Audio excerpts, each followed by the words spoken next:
Olá, irmãos e irmãs em Cristo Jesus. Bem-vindo ao meu canal da Bíblia, Ouvindo a Voz de Deus. Eu venho aqui gravar para vocês mais um vídeo aqui no meu canal. E hoje é a série O Grande Conflito, capítulo 21, A Mensagem. Eu vou relatar para vocês aqui que a Ellen G. White escreveu nesse capítulo 21 do Grande Conflito, A Mensagem. Mas antes de eu relatar esta história, eu preciso da ajuda de vocês para se inscreverem no meu canal da Bíblia, Ouvindo a Voz de Deus, deixar o seu like, ativar o sininho das notificações para receber o meu vídeo e compartilhar meu vídeo para o maior número de pessoas o conteúdo do meu canal. Eu preciso da ajuda de vocês. Agora, vamos ao relato do capítulo 21 do Grande Conflito, A Mensagem. Guilherme Miller e seus companheiros haviam tentado ajudar as pessoas que afirmavam ser religiosas a ver a verdadeira esperança da igreja e sua necessidade de uma experiência cristã mais profunda. Também trabalhavam para ajudar os não-conversos a enxergar a necessidade de arrependimento e conversão. Eles não fizeram nenhuma tentativa de converter as pessoas a uma seita. Trabalhavam em meio a todos os grupos e denominações. Miller disse: queria beneficiar a todos. Eu achava que todos os cristãos se alegrariam com a proximidade da vinda de Cristo, que aqueles que não conseguissem entender da mesma maneira que eu não amariam menos os que aceitassem essa doutrina. Não imaginava que haveria necessidade de reuniões separadas. A maioria dos que se convertiam por causa de minhas pregações se uniam às diversas igrejas já existentes. Quando, porém, os líderes religiosos se decidiram contra a doutrina do advento, negaram aos seus membros o privilégio de ouvir as pregações sobre o segundo advento ou até mesmo de falar sobre a sua esperança na igreja. Os fiéis amavam suas igrejas, mas quando viram que seus direitos de investigar as profecias estavam sendo retirados, sentiram que sua lealdade a Deus não permitiria que se sujeitassem. Assim, sentiram-se justificados em se separar. No verão de 1844, cerca de 50.000 haviam deixado suas igrejas. Na maioria das igrejas por anos, as pessoas se adequaram de forma gradual, mas constante, à prática cada vez mais mundanas e a um declínio na vida espiritual. Naquele ano, porém, houve sinais de uma queda acentuada em quase todas as igrejas do país. Tanto a imprensa religiosa quanto a secular comentaram bastante sobre o fato. Barnes, autor de um comentário e pastor de uma das principais igrejas da Filadélfia, afirmou que agora não há nenhum despertamento, nenhuma conversão, nem muitos aparente crescimento em graça nos membros da igreja e ninguém aparece em seu escritório para conversar sobre a salvação. Há um aumento da mentalidade mundana e do mesmo jeito em todas as denominações. Em fevereiro do mesmo ano, o professor Finner, da faculdade de Oberlin, declarou: de modo geral, as igrejas protestantes do nosso país ou são descuidadas ou hostis a quase todas as reformas morais desta era. A apatia espiritual está em toda parte, é temivelmente profunda. A imprensa religiosa de todo o país dá testemunho disso. São muitos membros da igreja que estão se tornando adoradores da moda, dando as mãos para os descrentes, em festas de prazeres, danças, comemorações. As igrejas em geral estão se tornando tristemente corruptas. Elas se afastaram muito do Senhor e Ele se retirou delas. A escuridão espiritual não acontece por causa de um afastamento arbitrário da divina graça de Deus, mas porque homens e mulheres rejeitam a luz pelo envolvimento com o mundo e esquecimento de Deus. O povo judeu ignorou o advento do Messias. Em sua descrença rejeitou o Redentor, Mesmo assim, Deus não retirou da nação judaica as bênçãos da salvação, mas aqueles que rejeitam a verdade fazem das trevas luz e da luz trevas. Isaías 5:20. Depois de rejeitar o evangelho, os judeus deram continuidade aos antigos ritos, mesmo admitindo que a presença de Deus não estava mais no meio deles. A profecia de Daniel apontava inegavelmente para o tempo da vinda do Messias e predisse com clareza sua morte. Por isso, os judeus passaram a desencorajar seu estudo, e por fim os rabinos pronunciaram uma maldição sobre todo aquele que tentasse calcular o tempo. Nos séculos desde então, o povo de Israel tem permanecido em cegueira e rebelião, indiferente à graciosa oferta de salvação divina, negligenciando as bênçãos do Evangelho. Essa experiência nos dá uma solene e temível advertência de como é perigoso rejeitar a luz do céu. Todos aqueles que silenciam a convicção do dever, porque ela interfere em seus desejos, acabam por perder a capacidade de diferenciar entre a verdade e o erro. Separam-se de Deus. Quando as pessoas rejeitam a verdade divina, a igreja fica em trevas. A fé e o amor esfriam e começam os conflitos. Os membros das igrejas concentram seus interesses em iniciativas mundanas e os pecadores se tornam mais endurecidos em sua rebelião. A primeira mensagem angélica do Apocalipse 14 tinha o propósito de se separar de influências corruptoras, aqueles que afirmavam ser o povo de Deus. Nessa mensagem, Deus enviou uma advertência à igreja, que se houvesse sido aceita, teria corrigido os males que a estavam separando dele. Se as pessoas tivessem aceitado a mensagem, humilhando o coração e se preparando para entrar em sua presença, o Espírito de Deus teria sido derramado. Mais uma vez, a igreja alcançaria a união, a fé e o amor que tinha na época dos apóstolos, quando uma era a mente e um coração dos fiéis, e quando o Senhor lhes acrescentava diariamente os que iam sendo salvos. Se o povo de Deus tivesse aceitado a luz da sua palavra, teria alcançado a unidade que o apóstolo descreve, a unidade do Espírito que pelo vínculo da paz. Segundo ele, há um só corpo e um só Espírito, assim como a esperança para o qual vocês foram chamados em uma só. Há um só Senhor, uma só fé, um só batismo. Efésios capítulo 4, versos 3 ao 5. Aqueles que aceitaram a mensagem do advento vinham de diferentes denominações, e todas as barreiras denominacionais caíram por terra. Credos conflitantes se esfaleceram. A mensagem corrigiu os falsos pontos de vista em relação ao segundo advento. As pessoas consertaram os erros e os corações se uniram em doce comunhão. O amor predominava essa doutrina feita o mesmo para todos. Caso todos a tivessem aceitado, em seu papel de sentinelas, os pastores deveriam ter sido os primeiros a reconhecer os indícios da volta de Jesus, mas falharam em aprender a verdade com base nos profetas ou nos sinais dos tempos. O amor a Deus e a fé em sua palavra haviam esfriado a doutrina do advento, só despertou sua descrença. Assim como nos tempos de Cristo, as pessoas rejeitaram o testemunho da palavra de Deus com a pergunta: por acaso alguém das autoridades ou dos fariseus creu nele?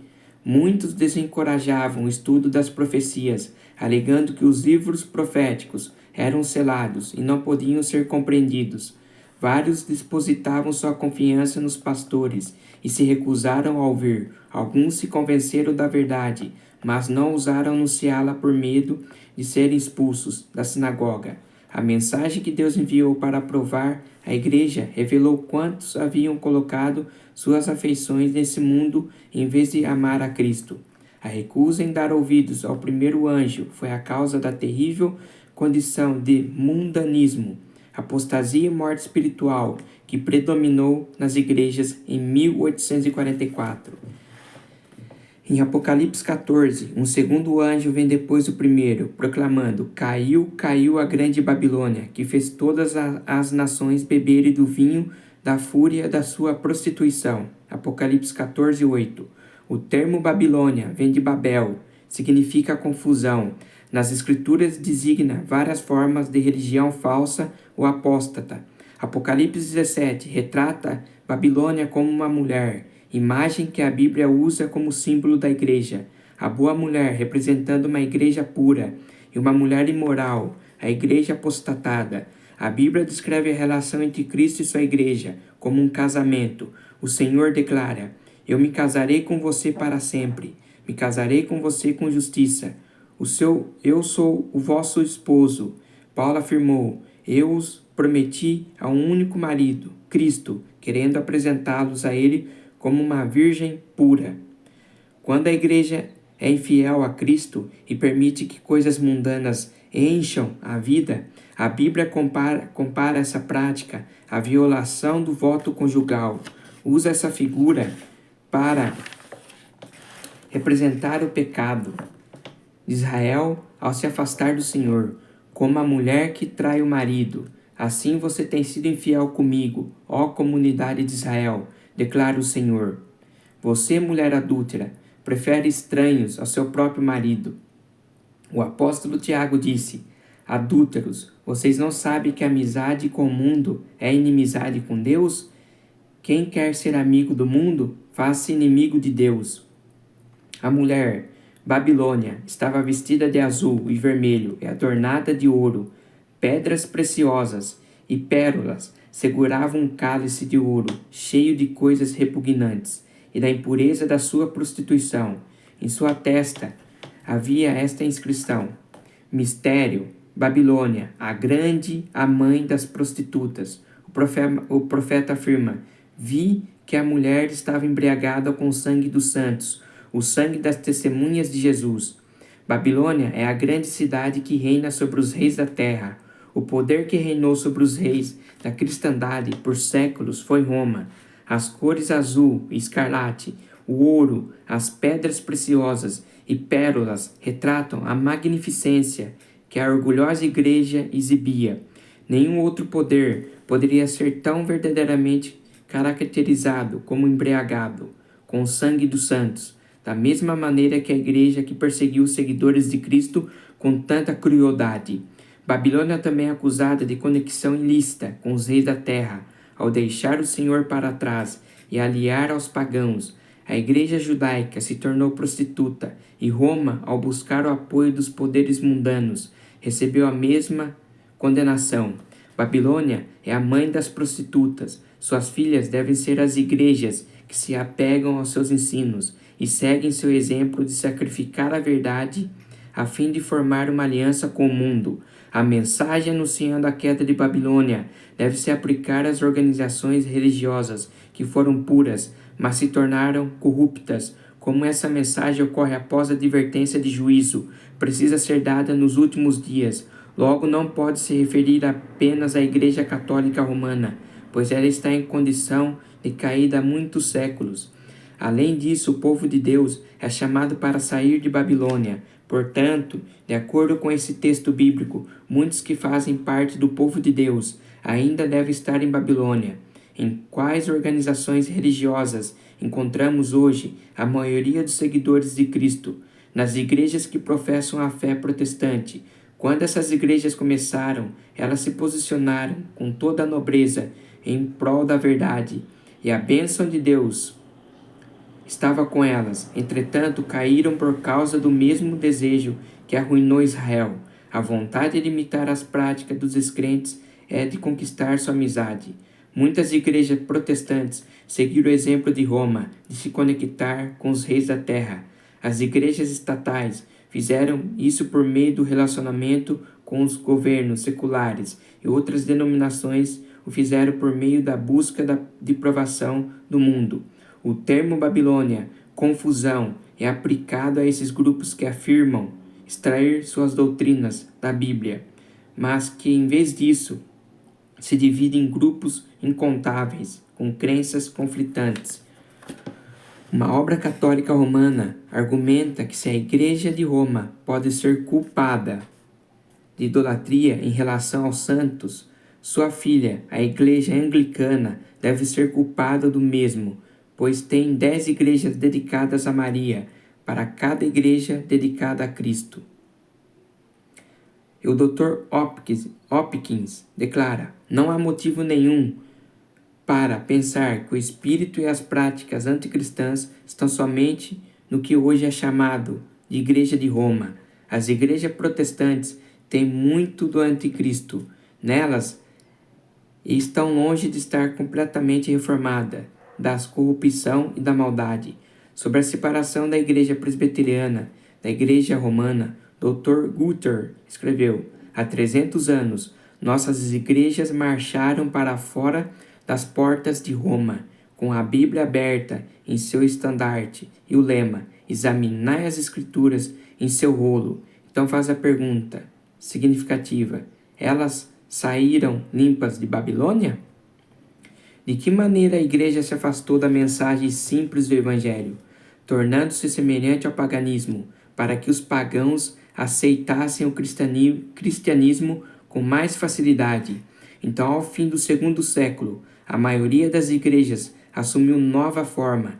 Quando os antigos discípulos desceram à sepultura, seus filhos, assim como os novos conversos, se levantaram, remodelaram a fé. Uma inundação pagã assolou a igreja, carregando seus costumes, suas práticas e seus ídolos para dentro dela. A religião cristã conquistou o favor e o apoio de governantes seculares. Milhares aceitaram a forma do cristianismo, mas muitos permaneceram basicamente pagãos, adorando seus ídolos em segredo. O mesmo processo não se repetiu em quase todas as igrejas que se denominam protestantes? Assim que os fundadores que tinham o verdadeiro espírito de reforma faleceram, seus descendentes remodelaram a fé, recusando-se cegamente a aceitar qualquer verdade, além da que seus antepassados viram. Os filhos de reformadores deixaram seu exemplo de abnegação e afastamento do mundo. É triste notar o quanto as igrejas populares estão afastadas do padrão bíblico. Ao falar sobre dinheiro, John Wesley disse: não desperdice nenhuma parte de um talento tão precioso em roupas desnecessárias ou caras, ou em adornos inúteis. Não desperdice nenhuma parte dele em belas decorações por suas casas, em móveis desnecessários ou caros, em quadros dispendiosos, pinturas e enfeites. Enquanto vocês estiverem vestidos de púrpura e de linho finíssimo, todos os dias se regalando esplendidamente.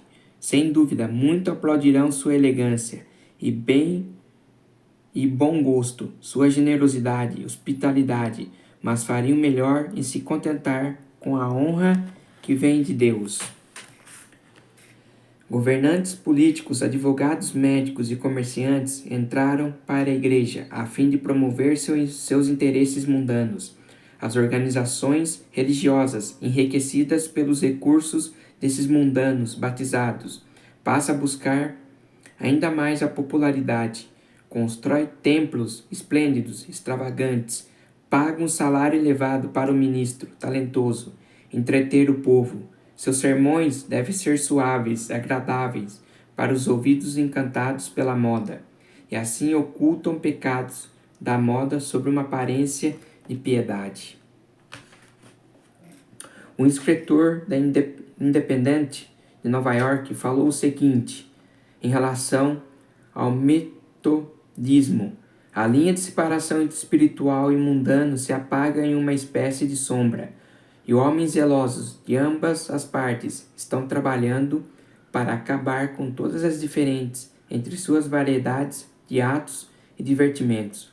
Nessa onda de buscar prazeres, o sacrifício pessoal em prol de Cristo se perdeu quase por completo. Se há necessidade de recursos agora, não se deve pedir a ninguém que doe. Nada disso.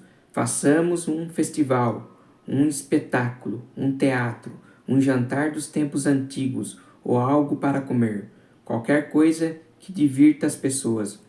Robert Atkins retratou o declínio espiritual na Inglaterra.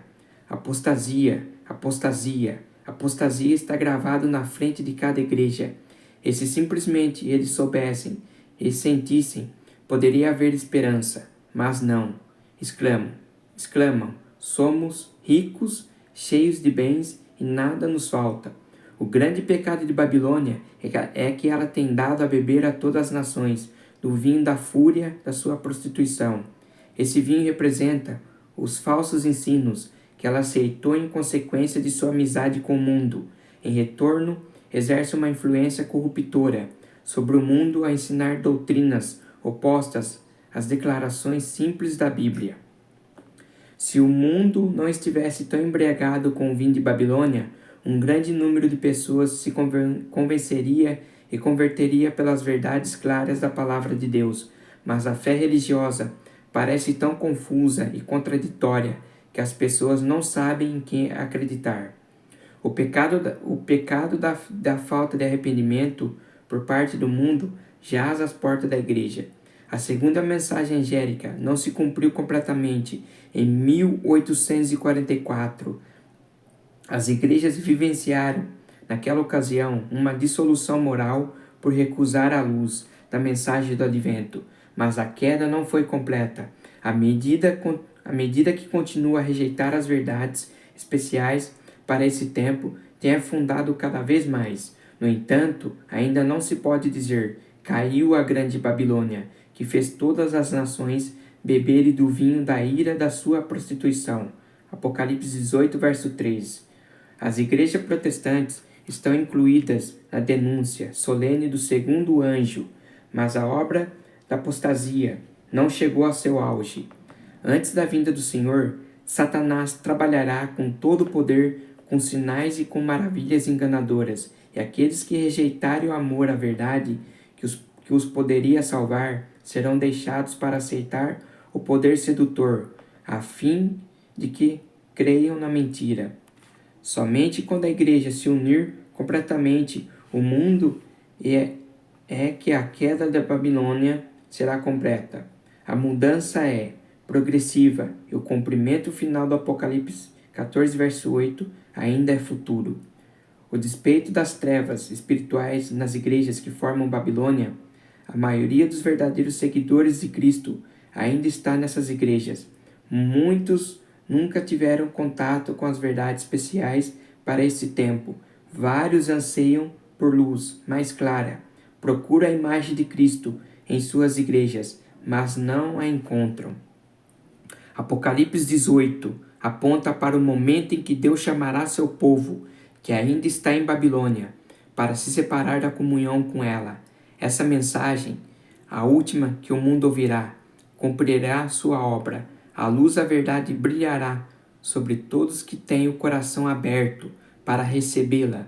E todos os filhos do Senhor em Babilônia obedecerão ao chamado. Saiam dela, vocês, povo meu. Apocalipse 18, verso 4.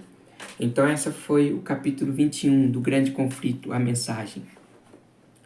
Meus queridos, minhas queridas, temos que tomar cuidado.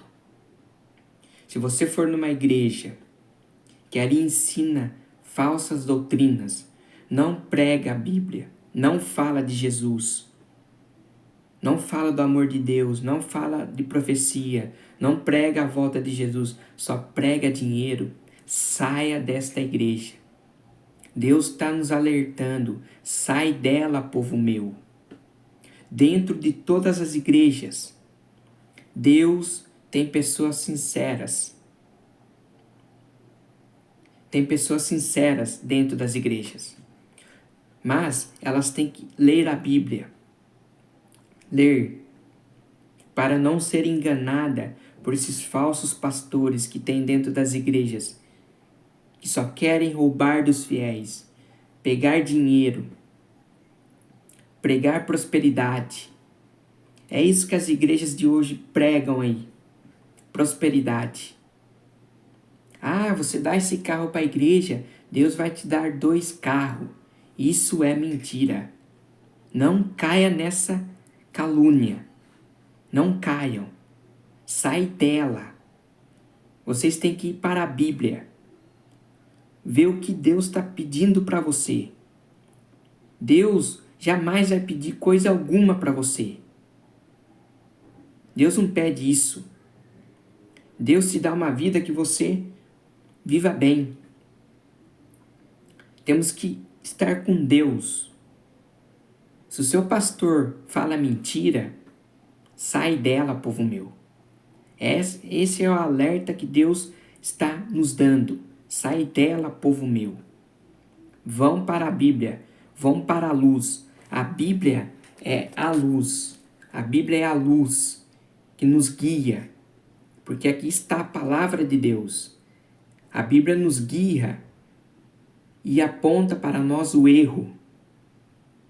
A Bíblia mostra que nesse mundo tem falsos pastores, que dizem pastores, que pregam heresias, pregam mentiras, falam mentiras, enganam o povo, pedem dinheiro, fazem falsas profetadas. Fala para aquela irmã, você vai ser curada daquele câncer. Isso é mentira. Esses pastores não estão conectados com Deus. Tem pastor que fala, você foi curada, mas a irmã não está curada. Mas se a irmã tiver fé, ela é curada, porque Deus sabe a fé dela. Então temos que tomar cuidado aonde vocês pisam, aonde vocês vão. Tomem cuidado. A igreja que não prega a Bíblia, sai dela, povo meu. Vão para a luz da Bíblia. Eu fiz esse canal para alertar vocês, porque eu não quero que vocês sejam enganados.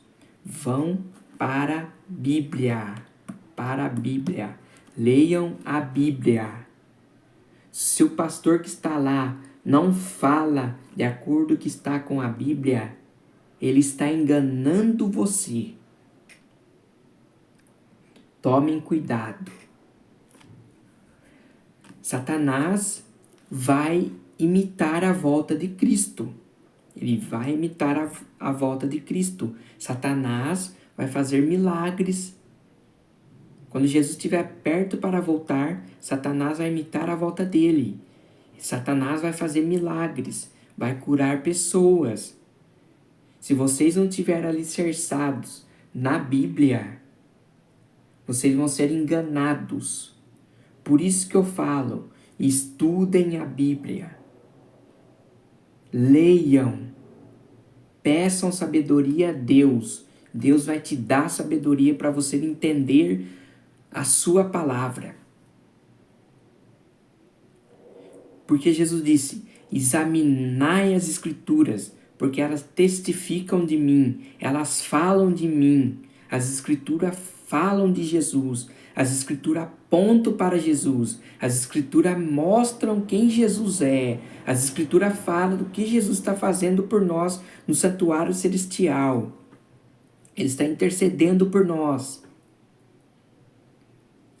Ainda eu falo, a porta da graça está aberta. Ainda há tempo de você estudar as Escrituras, se arrepender e se entregar a Jesus. Saiam do erro. Saiam do erro. Saiam de Babilônia. Babilônia é confusão. Que Deus abençoe vocês. Que a graça do nosso Senhor esteja sempre com vocês.